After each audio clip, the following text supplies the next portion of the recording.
हम लोग राष्ट्रीय जनता दल के लोग हैं, हम लोग किसी से मजबूरी हमारी क्या रहेगी? हमने अपनी सीटें, बहुत सारी सीटें बलिदान करके राज्य सरकार को बनाने में सहयोग किया है। हमने ऐसे ऐसे सीटें बलिदान की हैं कि वो शायद विश्व का कोई नहीं ऐसा होता अगर पार्टी जो है वो आरजेडी नहीं है जो अपनी सीटें बलिदान करके झारखंड सरकार को बनाने में अहम भूमिका निभाई है। If you ask about my opinion, अगर मेरा ओपिनियन पूछें तो सुभाष ज़्यादा has a means by discipline, by dedication. और पर्सनली मुझे तो वो व्यक्ति बहुत पसंद है। मान लीजिए सुनील कुमार सांसद जी चतरा लोकसभा में सिर्फ पिकनिक मनाने आते हैं, अगर आप हमको फ़ोन कीजिएगा टेलीफोन के माध्यम से, फ़ोन रिस्पॉन्ड नहीं करते हैं। उनके जो अमचे चमचे अट्टा बट्टा चट्टा इन्हीं लोग फ़ोन रिसीव करेंगे। आप जो कह रहे हैं कि सुनील सिंह जो हैं चतरा में आते नहीं, रहते नहीं, हम लोगों से मिलते नहीं हैं, ऐसा ही तो सुभाष यादव के साथ भी हो सकता है, क्योंकि वो चतरा के रहने वाले नहीं हैं, वो बिहार के रहने वाले हैं। आज हम आरजेडी कार्यालय में हैं और ऐसे ही झारखंड के खतियानी युवा हैं जो आरजेडी के साथ जुड़े हुए हैं और पार्टी के साथ क्या सोच रखते हैं, लालू यादव के लिए क्या सोच रखते हैं, जो पार्टी के साथ इतने जुड़े हुए हैं और क्या कुछ अपने एरिया में ये कर रहे हैं। बेसिकली ये चतरा के रहने वाले हैं और युवा राजद के साथ जुड़े हुए हैं सुबोध पासवान जी, इनसे हम बात करते हैं। सुबोध जी, लोकल खबर में आपका बहुत बहुत स्वागत है। बहुत बहुत धन्यवाद आपका सर। सुबोध जी, कुछ दिन पहले जब झारखंड विधानसभा का स्थापना दिवस था तो झारखंड के आंदोलनकारियों से हमने बात की थी, उन लोगों से बात की थी जिन्होंने अलग राज्य के लिए लड़ाई लड़ी थी, और जब वो लड़ाई लड़ रहे थे तब लालू यादव भी उनसे सहानुभूति रखते थे, उनसे बात करते थे, उनकी बात सुनते थे। लेकिन अब झारखंड 23 साल का हो गया है, वो लोग लगातार अपने हक और सम्मान के लिए लगातार संघर्ष कर रहे हैं, आंदोलन कर रहे हैं, और ये हो रहा है अलग झारखंड राज्य होने के बाद। आप आरजेडी से जुड़े हुए हैं, तो लालू यादव कैसे व्यक्तित्व हैं, उनका क्या ऐसा चीज़ पसंद आ रहा है जो आप झारखंड के होते हुए भी आरजेडी जैसे पार्टी के साथ जुड़े हुए हैं?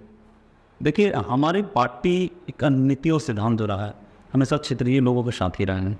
और अगर आप बात करें 90 के दशक की, तो भले ही जब देश में उस समय जो सामंतवादी ताकतें थी तो उसके खिलाफ कैसे एक व्यक्ति जिनका नाम लालू प्रसाद यादव कैसे लड़े थे। कॉन्स्टिट्यूशन हमें तो बहुत पहले ही 1950 में मिल गया था, लेकिन जिस तरह से दलितों की आवाज़, पिछड़ों की आवाज़ और शेड्यूल्ड ट्राइब की आवाज़ बनकर जैसे लालू प्रसाद यादव उभरे, तो कहीं ना कहीं इसमें अपना व्यक्ति के लिए प्रेरणा स्रोत बन गए। मैं भी एक दलित युवक हूँ साहब, मैं भी एक दलित युवक हूँ, और हमने भी उनकी जीवनी पढ़ा है, और उनकी जो गाथा है, उनका जो संघर्ष रहा है। क्या थे लालू प्रसाद यादव जी? एक सामान्य परिवार से थे और सामान्य परिवार से चलते हुए राजनीति के सर्वोच्च शिखर पर पहुँचे। तो कहीं ना कहीं हमें, हमारे मन में भी अपेक्षा रहा कि ये व्यक्ति का जो सिद्धांत है काफ़ी अच्छा रहा, और उनके मार्गदर्शन पर चलते हुए चाहे आज जैसे भी हम लोग ने एक छोटा सा ही मुकाम से ही, लेकिन हम लोग अच्छा मुकाम पाए हैं। और अपने क्षेत्र में हम लोग हमेशा लालू यादव के सिद्धांतों को यानी मानते हुए लोगों को देखा है। हमारे फादर की बात करने, वो काफ़ी पहले से राष्ट्रीय अध्यक्ष के साथ जुड़े हुए रहते थे और उनकी बातें हमारे घरों में हुआ करते थे। उन्हीं को देख देख कर हमारे मन में भी इनके बारे में जब हमने पढ़ा, इनकी बातों को जब हमने जाना, तो लगा नहीं, आधुनिक भारत का अगर कोई गांधी है तो वो लालू प्रसाद यादव ही है। और मैं स्पष्ट रूप से बोल देना चाहता हूँ कि झारखंडी युवा होने के नाते मैं झारखंड के युवा से भी अनुरोध करूँगा कि जिस तरह से उन्होंने अधिकार दिलाया दलितों को, पिछड़ों को और आदिवासियों को, तो कहीं ना कहीं प्रेरणा स्रोत है। और उनके साथ जुड़कर और जो उनके युवा तेजस्वी यादव जी जिस तरह से कार्य कर रहे हैं बिहार में, तो कहीं ना कहीं मन आनंदित हो जाता है। अलग झारखंड राज्य हुए 23 साल हो गया है, यहाँ तो अभी तक ना स्थानीय नीति तय हो पाया है, न नियोजन नीति तय हो पाया है। कहीं ना कहीं यहाँ के युवाओं पे ये मलाल रहा है, कहीं ना कहीं यहाँ के जो अलग झारखंड राज्य के लिए लड़ाई लड़े थे उनको तकलीफ होता है, और कहते हैं कि इससे अच्छा पहले का शासन था, संयुक्त बिहार का शासन था, लालू यादव जी का शासन था। तो क्या लगता है कि यहाँ जो आरजेडी काम कर रही है उन्हीं के नीति सिद्धांतों पर काम कर रही है? बेशक मैं आपको बता देना चाहता हूँ कि बहुत सारे मुद्दे हैं, बहुत सारे मुद्दे हैं जिसको सोल्व करना में बाकी है। लेकिन जब से हमारी सरकार आई, राजद हो, कांग्रेस हो, जेएमएम हो, हर मुद्दे को तरीके के साथ में ना सॉल्व करने का हम लोग कोशिश कर रहे हैं। चाहे आप देख लीजिए 1932 का मामला हो, इनकी सरकार ने इसको अस्थायी किया। 1932 का जो मामला हमने तो सुलझाया। यहाँ बहुत सारे मामले जैसे पारा शिक्षक का मामला हो, संजय का मामला हो, खैर राज्य सरकार की जो भी जिम्मेदारी थी हमने तरीके के साथ में अपने कर्तव्यों को पालन करते हुए झारखंडी जनता को राहत पहुंचाया है। और रही बात नियोजन नीति का, स्थानीय नीति का, तो हम लोग जरूर आज न कल इसको हम लोग सोल्व कर देंगे और सोल्व करने के पश्चात जो भी यहाँ पे जो हम लोग का कमी रह गया उसको भी पूरा करेंगे। और मैं झारखंडी युवा बोलो कि इतना विश्वास न होइए, अगर संघर्ष की गाथा अगर ज़्यादा लंबा चल रहा है तो हम लोग का रिजल्ट भी बहुत अच्छा ही आने वाला है। मेरा सवाल इसलिए है क्योंकि जिस तरह से झारखंड के जो आंदोलनकारी हैं उनका तकलीफ इस मौजूदा सरकार से भी है, और अभी के सरकार में आरजेडी भी सपोर्ट कर रहे हैं, आपके विधायक मंत्री ही हैं। तो क्या जो लालू यादव जी का जो सिद्धांत है वो अप्लाई करने में सामर्थ्य है आरजेडी, या फिर कहीं ना कहीं मजबूरी दिखाई पड़ता है? नहीं, देखिए हम राष्ट्रीय जनता दल के लोग हैं साहब, हम लोग कभी किसी के सामने झुकते नहीं हैं। हम लोग राष्ट्रीय जनता दल के लोग हैं, हम लोग किसी के सामने, मजबूरी हमारी क्या रहेगी? हमने अपनी सीटें, बहुत सारी सीटें बलिदान करके राज्य सरकार को बनाने में सहयोग किया है। हमने ऐसे ऐसे सीटें बलिदान की हैं कि वो शायद विश्व का कोई नहीं ऐसा होता अगर पार्टी जो है वो आरजेडी नहीं है जो अपनी सीटें बलिदान करके झारखंड सरकार को बनाने में अहम भूमिका निभाई है। बलिदान या फिर समझौता? नहीं, समझौता क्यों करें, हमने बलिदान किया है। हम चाहते थे कि हम मनवादी ताकतें जो है झारखंड में अपना पाँव न पसार सके, इसके लिए हमने बलिदान करके यहाँ के राज्य सरकार को बनाया है। तो क्या यही बलिदान आगे भी जारी रहेगा, क्योंकि लोकसभा चुनाव आने वाला है, विधानसभा चुनाव आने वाला है? हमारे इंडिया अलायंस हुआ है, अलायंस में सारे पार्टनर्स हैं, हम लोग भी मिल बैठ के तय करेंगे। और ये सब जो निर्णय है ये राष्ट्रीय अध्यक्ष के राष्ट्रीय लेवल तक बात का है।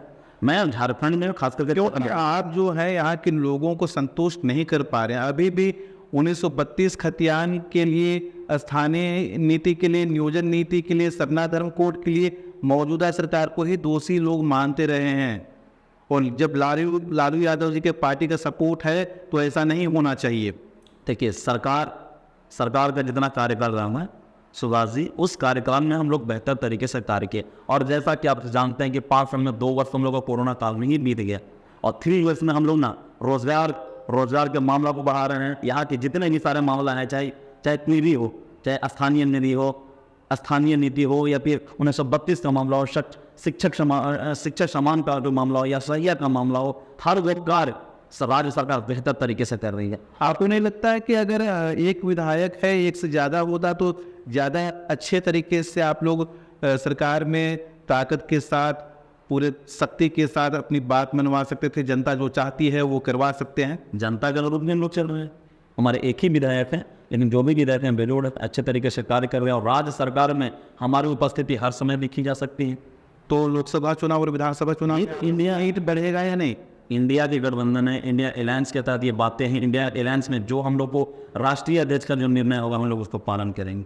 तो तैयारी कहाँ चल रही है आप लोगों की? तैयारी हमारे बहुत सारे सीटें पे चल रही है। 4 सीटों पे हम लोग का तैयारी, जहाँ राष्ट्रीय जनता दल काफ़ी मजबूत है वहाँ पे हमारी चल रही है। और मैं कहाँ मजबूत है? 4 सीटें हैं, 4 सीटें, 14 में 4 सीटें, हमारे 4 सीटें बहुत मजबूत हैं लोकसभा चुनाव के लिए। और हम लोग उस पर काफ़ी बूथ स्तर से लेकर पंचायत स्तर हो या प्रखंड स्तर हो, जिला लेवल हो, राज्य स्तर हम लोग की तैयारी बहुत समग्र तरीके से चल रहा है। और हम लोग राष्ट्रीय जनता दल का पैर पूजाई का कार्यक्रम भी आदरणीय सुभाष यादव जी के नेतृत्व में एक कार्यक्रम भी स्टार्ट हुआ है। हम लोग उसको तरीके से बेहतर तरीके से कर। आप चतरा के हैं और सुभाष यादव का भी कहीं ना कहीं जो करीबी है वो चतरा विधानसभा, चतरा लोकसभा ही रहा है, उनका पहला प्राथमिकता चतरा ही होता है। तो क्या कुछ खास तैयारी चल रहा है वहाँ के लिए? देखिए, if you ask about my opinion, अगर मेरा ओपिनियन पूछें तो Subhash Yadav has a means wide discipline, wide dedication. और पर्सनली मुझे तो वो व्यक्ति बहुत पसंद है। और मैं कहीं ना कहीं आपसे मैं ये बता देना चाहता हूँ कि जो वहाँ के मौजूदा सांसद हैं सुनील कुमार सिंह जी, बस वो खाना पूर्ति दस्तान में किए हैं। और मैं बहुत वाज़ेह तरीके से बताना चाहता हूँ कि अगर सुभाष प्रसाद यादव अगर वहाँ सांसद चुनकर आते तो वहाँ का जो डेमोग्राफी था, वहाँ का जो डेवलपमेंट था वो कुछ अलग रहता। If you ask about my opinion, he is a very good man, he has a vision, he is a wide decision, he can take the wide decision. और जैसे ही वो व्यक्ति चतरा के धरती पर कदम रखता है हम युवा हो या फिर युवा हो गए या फिर और सारे राष्ट्रीय जनता दल करता है, हम लोग का ना क्या बोलते हैं, छाती जो है ना चौड़ा हो जाता है। उस व्यक्ति के अंदर ना एक ऐसा है कि इनके सामने ना कोई छोटा ना कोई बड़ा, सबको एक समान देखा हो। और जिस तरह से उनका जो विज़न है चतरा लोकसभा के लिए, हमें लगता है कि अगर सांसद के रूप में आते तो बेहतर कार्य और वो करते जरूर। और it's my personal opinion to you कि he will stand for Chatra Lok Sabha. मैं vote will go for Subhash Prasad Yadav. वो तो ठीक है, आप किसको चुनेंगे किसको नहीं चुनेंगे, आप आरजेडी के हैं तो निश्चित रूप से अपने ही नेता को चुनेंगे, लेकिन चतरा जैसा जो सीट है लोकसभा के लिए, वहाँ न कहीं बाहुबली जो होता है, जो ताकत होता है, वो ज़्यादा लोगों को प्रभावित कर पाता है किसी भी तरीके से, जिसकी लाठी उसकी भैंस, ये माना जाता है। नहीं, चतरा बहुत से पिछला लोकसभा चुनाव में ऐसा ही कुछ देखने को मिला था। चतरा एक गाँव कस्बों की एक ग्रामीण इलाकों को जहाँ मिलजुल कर हिंदू मुस्लिम सिख ईसाई सारे धर्म के लोग, सारे कस्बे के लोग, सारे समाज के लोग मिलकर रहते हैं। वहाँ कोई बाहुबली वाली चीज़ नहीं हो। मैं भी वहाँ चतरा के कुंदा इलाकों से मेरा घर है, मैंने तो आज नहीं देखा कि कोई वहाँ पे बाहुबली हो। और बाहुबली की जरूरत मतलब डेमोक्रेटिक में नहीं, क्यों लोकतंत्र में बाहुबली का क्या जरूरत है? यहाँ पे सब जनता के सेवक है, और जो जनता के सेवक सही तरीके से करता है। चुनाव के समय में तो गड़बड़ियाँ दिखी थी, अब शक्ति प्रदर्शन देखा था। देखिए कुछ चीज़ें हैं कि लोग आवेश में कुछ कर चाहते हैं, तो उस पर हमें ध्यान नहीं देना चाहिए। वो चुनाव की बातें थी, चुनाव बीत चुका है, उसमें एक आचार संहिता, उसके लिए चुनाव आयोग है, वहाँ के प्रशासन वो अपने समग्र तरीके से कार्य करती हैं। लेकिन चतरा जो है, चतरा एक बहुत ही विशाल और अच्छा गांव वाले लोगों का जगह है, और हम लोग वहाँ पर रहते हैं। हम लोग का साथ पूरी वहाँ जन्म लिए बनी, हम लोग को तो आज तक ऐसा कुछ नहीं देखा, और हम मिस करेंगे कि जो भी वहाँ पे सांसद के रूप में चुन कर आए। एक आखिरी सवाल, इन सबसे अलग हटकर, जो लोकसभा का चुनाव होता है पूरे राष्ट्रीय स्तर पर, राष्ट्रीय विजन को लेकर तैयारी होता है, और उसी को लेकर वोट चुनते हैं, नेता को चुनते हैं। तो अभी तो चुनाव बहुत दूर है, तो ऐसे में क्या कुछ आरजेडी का विजन होगा लोकसभा चुनाव के लिए?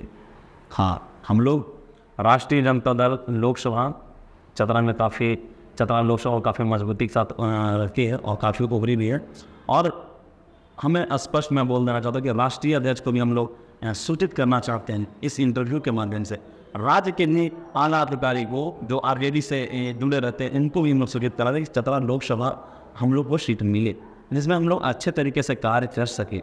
और लोकसभा की जहाँ की बात है, तो चतरा एक विशाल पैमाने वाला जगह है, वहाँ काफ़ी कुछ जैसे वहाँ के CCL हो, NTPC हो, कोयले का बहुत बड़ा भंडार है।